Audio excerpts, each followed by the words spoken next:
Here are some examples of ways that we can write functions as each other. So I've got a few problems written down here. The first one is to write the tangent of theta plus the cosine of theta in terms of the cosine of theta. Well, first of all, I'm going to use one of the fundamental identities on the tangent and call it sine theta over cosine theta plus cosine theta. Okay, I didn't have to change that one. The second thing I've got to do, though, is I've got to do something with that sine, and sine is not equal to cosine.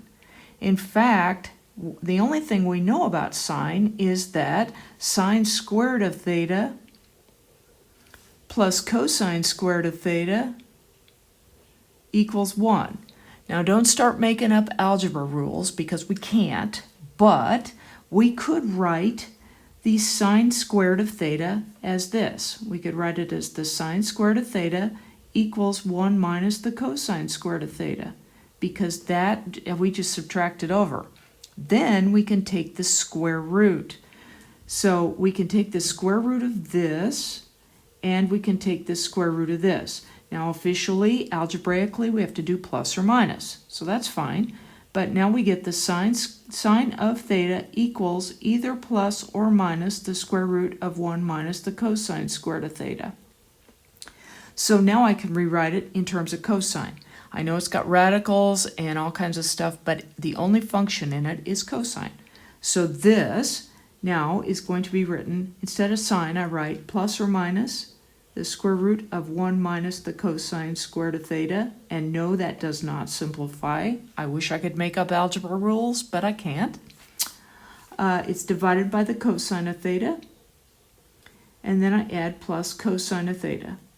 So every function in here is cosine. So we wrote the tangent of theta plus the cosine of theta in terms of the cosine of theta. I know it doesn't look great, but it is what they told us to do. So that's something that you'll run into in section 4.1. Second problem here, I've got secant of theta plus sine of theta in terms of cosine of theta. Well, this one's easy using a fundamental identity because it's 1 over the cosine of theta. But then we've got plus the sine of theta. But it's the same as this one up here, so I'm just going to use my results that I just got. Sine of theta is plus or minus square root of 1 minus cosine squared. So this is going to be equal to 1 over the cosine of theta plus 1, plus or minus. Let me just get rid of this and just say plus or minus, and then square root of 1 minus cosine squared of theta. So there's 1 over cosine of theta, which is secant theta, plus sine theta. Sine theta is plus or minus 1 minus cosine squared of theta. So we're done. Okay, that one's not too tough. Next one, write tangent plus cotangent in terms of tangent. Well, one of our fundamental identities was that the cotangent was equal to 1 over the tangent. So I'm going to write tangent theta plus 1 over tangent of theta. And look at that. We've got it all written as tangent. So that one was easy. Some of the ones you run into in this section will be easy.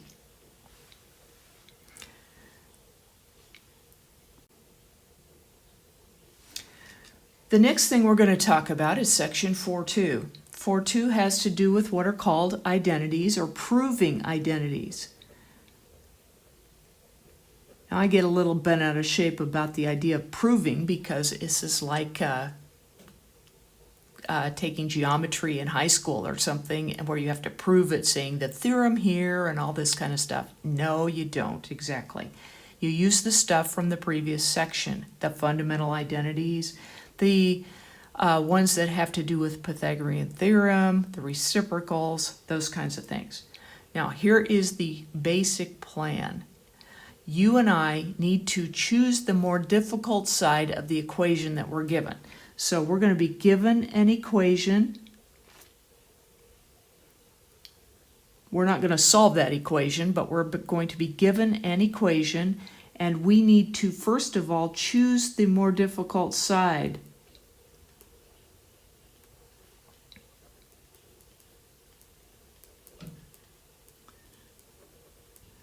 Now, I don't care which side it is, it's pretty consistent in your book. It's like always the left or always the right. I'd love to tell you which one, but I don't have your book because it's in my office. So I can't remember which side, but they're almost all the same. So I'm doing this, kind of without the book.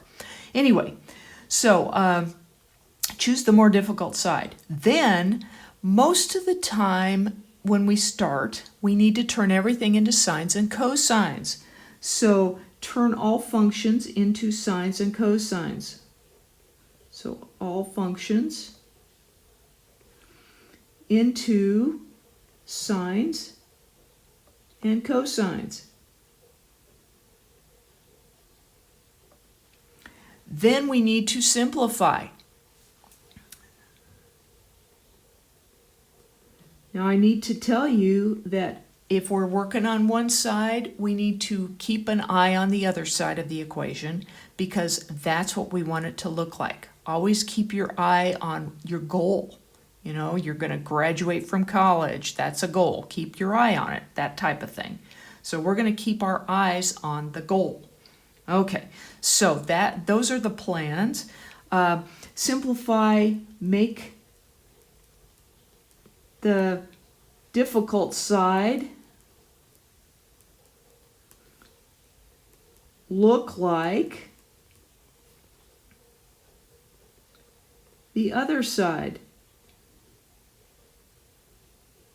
Now, one thing that I have not said is that you can work on both sides, because you can't. You have got to work on one side only.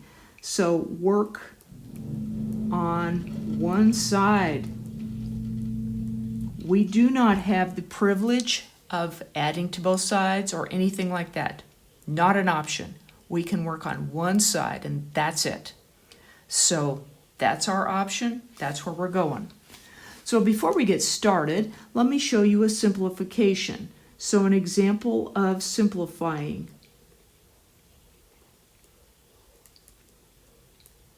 Here is something.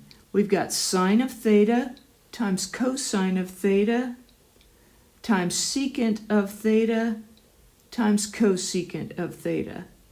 Now let's simplify that. I'm going to write it all in sines and cosines. That helps me simplify. So this one's already in sine. This one's already in cosine.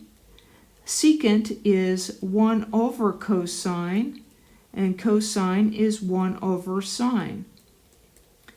Notice cosine and cosine cancel. Sine and sine cancel. So simplifying this thing tells me it's equal to 1. Now that wasn't too bad. So let's keep going and actually do a proof, okay? Your book tells you to either verify or prove. Sometimes they say verify, sometimes they say prove. Here's what we've got first. My first example is this. Sine of theta plus cosine of theta over sine of theta minus cosine of theta is equal to 1 minus 2 times the sine of theta cosine of theta over 2 times the sine squared of theta minus 1. Now you look at that and go, which side's more complicated? Which side's more difficult to handle?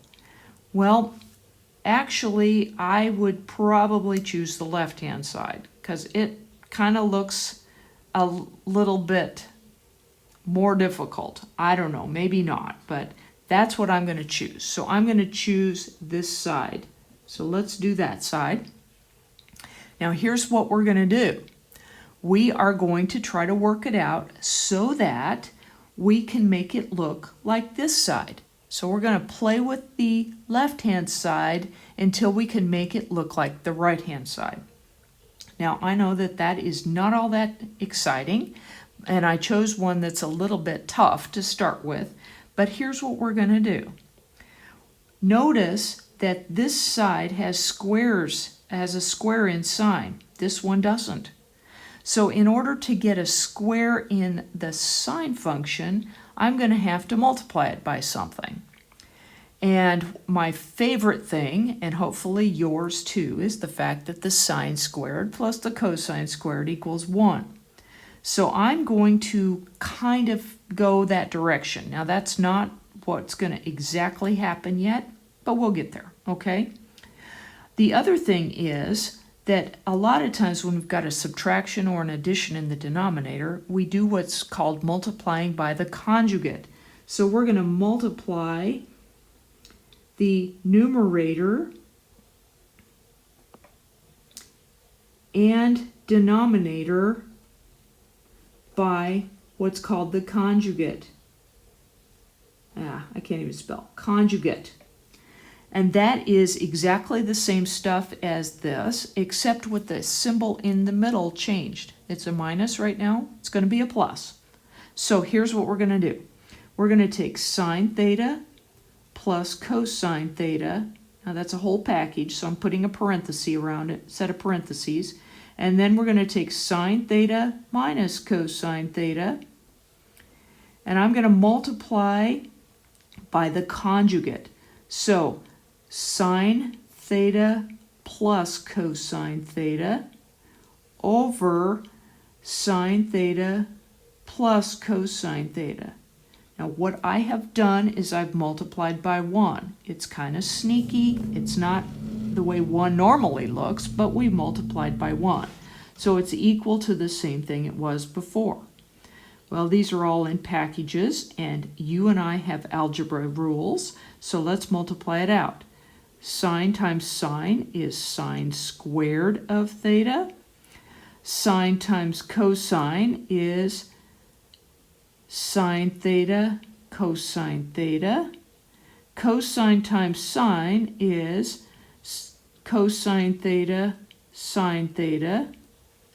And cosine times cosine is cosine squared of theta. This is all over sine times sine is sine squared of theta. And then sine times cosine is sine theta cosine theta. And minus cosine times sine is minus cosine theta sine theta. Finally, we've got minus cosine times cosine is minus cosine squared of theta. Now I've got to go in and try to simplify. So let me move the paper up a little bit. We'll see how this goes.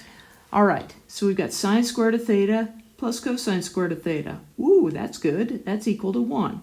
Okay, so that takes care of this and this. Those two add together to give us 1. Then we've got sine theta cosine theta plus cosine theta sine theta.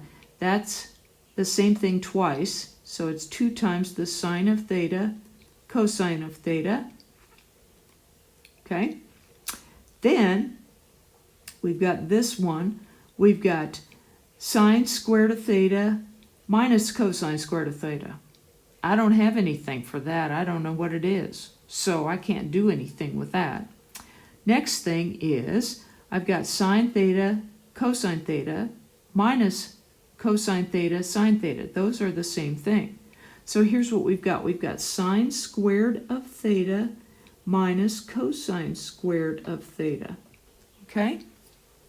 Now, I think I wrote the problem wrong, in case you'd like to know, because I don't think it's going to work.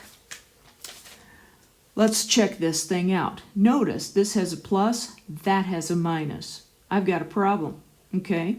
So it looks almost identical, except that's not right. And this doesn't look a bit like this. So let's keep going and see what we find out, okay?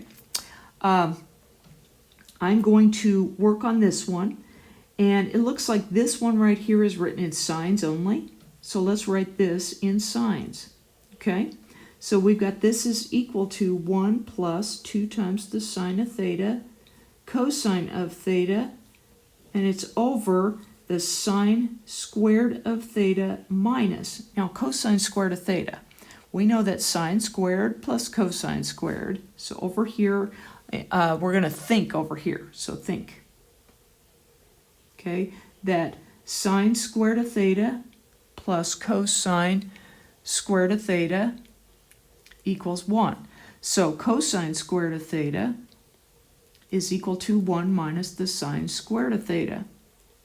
Okay, So I'm going to put that in there. So minus, and then I've got to put 1 minus sine squared of theta, because that's equal to cosine squared of theta. So here's what I've got. I've got 1 plus 2 sine of theta cosine of theta over sine squared of theta minus 1, and then plus sine squared of theta. Well, that's equal to 1 plus 2 sine of theta cosine of theta over, now I've got sine squared plus sine squared, so that's 2 sine squared of theta minus 1. Okay? So I have virtually done this, except that I wrote the problem down wrong, obviously. Let's go back and fix it. This would have needed to be a plus. So this should be a plus. And if it's a plus, then look at this. This is identical. Okay? So if that's a plus, then this would be done.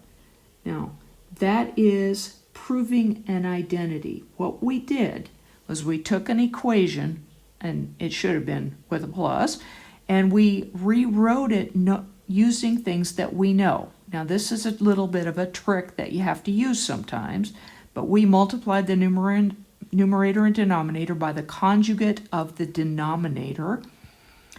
Then we tried to simplify. So then we had to simplify. And as we simplified, it became more and more and more and more like the other side. Once we made it look exactly like the other side, then we said we were done. So you've just done your first trig proof.